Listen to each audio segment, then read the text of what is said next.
Assalamualaikum warahmatullahi wabarakatuh. Selamat pagi anak-anak.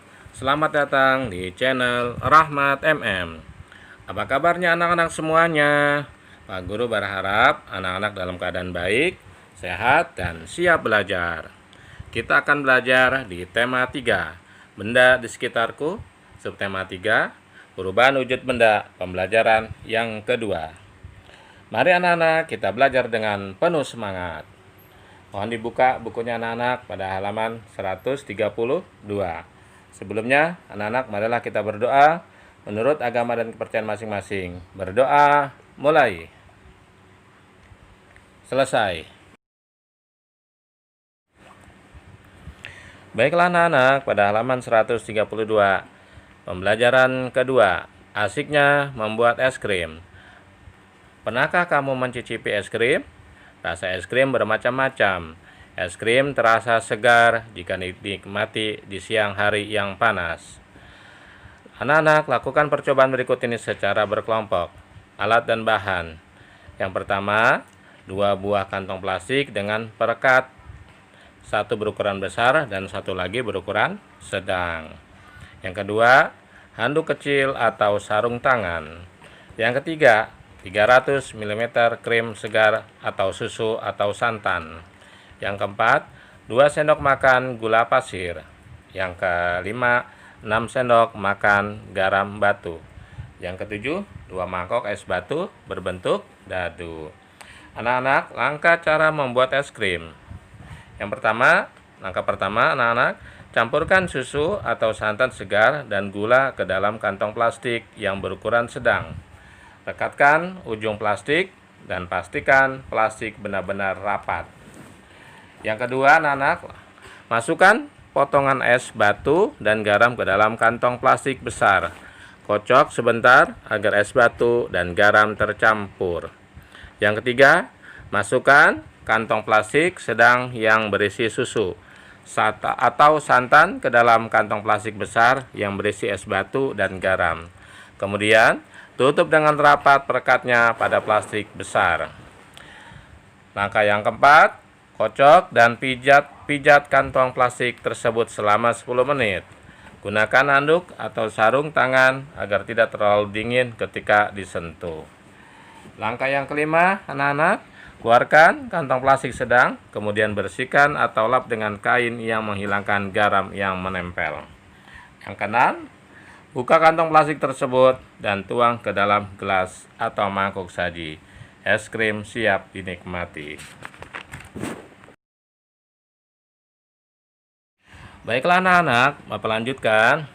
Pada halaman 134, kamu telah mempraktikkan cara membuat es krim. Diskusikan secara kelompok.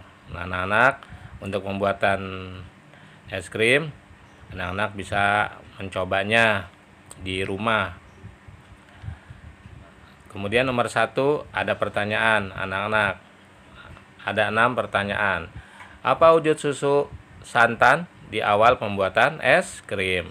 Wujudnya apa anak-anak sebelum pembuatan es krim? Anak-anak sudah tahu ya tentang wujud daripada susu dan santan.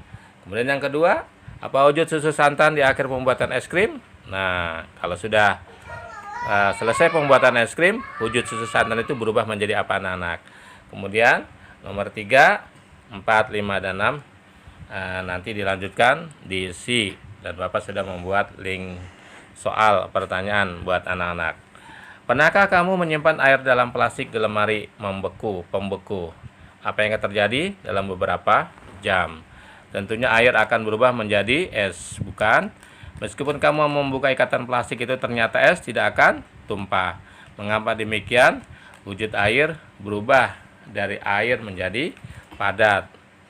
Dan perubahan wujud dari cair menjadi padat disebut membeku. Misalnya anak-anak lihat di rumah ketika ingin membuat es, pertama kan air dulu dimasukin ke dalam tempat atau plastik, langsung dimasukin ke dalam kulkas. Air tersebut akan berubah menjadi es batu. Dan itu adalah akibat dari membeku. Dapatkah kamu menyebutkan contoh lain perubahan wujud dari cair menjadi padat dalam kehidupan sehari-hari? Misalnya apa anak-anak? Kalau anak-anak membuat agar-agar, biasanya kan membuat agar-agar nanti dimasukin ke tempatnya. Asalnya adalah cair agar-agar tersebut. Kemudian ditaruh di kulkas. Tunggu setengah jam atau 1 jam akan berubah menjadi padat agar-agar tersebut. Apalagi anak-anak, misalnya lilin. Lilin ketika dipanaskan akan mencair, dan ketika dingin lilin tersebut akan membeku. Nah, banyak contoh-contoh lain dalam kehidupan sehari-hari. Nanti anak-anak mohon dilanjutkan diisi yang halaman 135.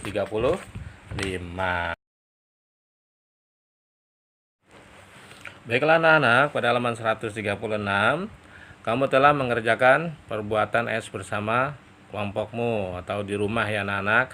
Adakah pembagian tugas di dalam kelompok dengan pembagian tugas pekerjaan menjadi mudah dan ringan? Begitu juga di sekolah, siswa di sekolah ada peran masing-masing. Contohnya di SD Nusantara tempat Siti dan teman-temannya bersekolah. Ada guru yang mengajar sehari-hari di kelas, ada pula kepala sekolah yang memimpin sekolah.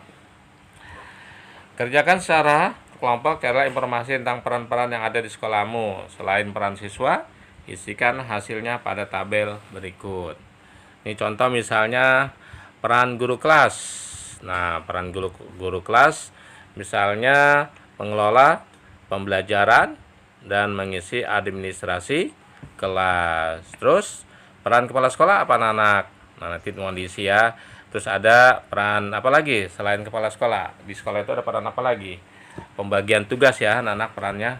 Misalnya penjaga sekolah, nah berperan sebagai apa? Terus masih ada lagi ya, banyak. Terus kemudian petugas perpustakaan, kemudian tata usaha sekolah. Nanti mohon ditulis anak-anak peran masing-masing di sekolah. Kemudian kamu telah mempelajari peran-peran yang ada di sekolahmu. Nah, diskusikan dalam kelompokmu. Mengapa perlu ada perbedaan peran di sekolah? Apa yang terjadi bila di sekolah hanya ada kepala sekolah? Bagaimana bila tanpa ada bagian yang lainnya? Nah, anak, kalau hanya kepala sekolah, maka tidak akan terjadi pembelajaran dan akan kacau. Bagaimana bila tanpa ada bagian yang lainnya? Nah, begitu juga sama. Berarti harus ada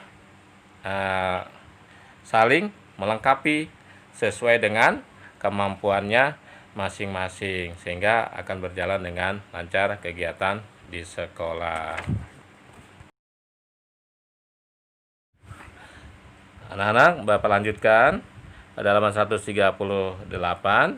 Pembagian peran dapat juga dilakukan saat bermain, seperti bermain sepak bola. Saat bermain sepak bola, ada yang berperan sebagai penjaga gawang, kemudian penyerang dan pemain belakang. Ada juga yang berperan sebagai kapten. Semua harus saling bekerja sama. Mengapa? Karena untuk menghasilkan permainan yang terbaik.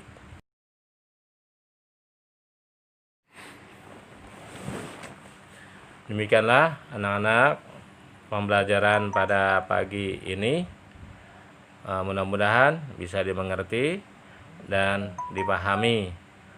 Marilah bersama-sama kita membaca doa menurut agama dan kepercayaan masing-masing. Berdoa mulai. Selesai. Nana, kita telah belajar tentang cara membuat es krim. Kemudian juga kita telah belajar tentang perubahan wujud cair menjadi padat.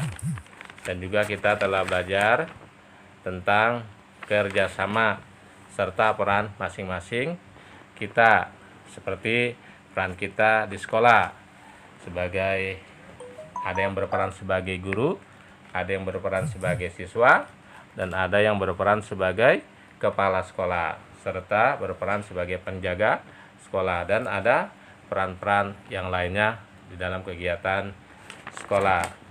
Itu terjadi harus ada saling melengkapi saling kerjasama sehingga berhasil.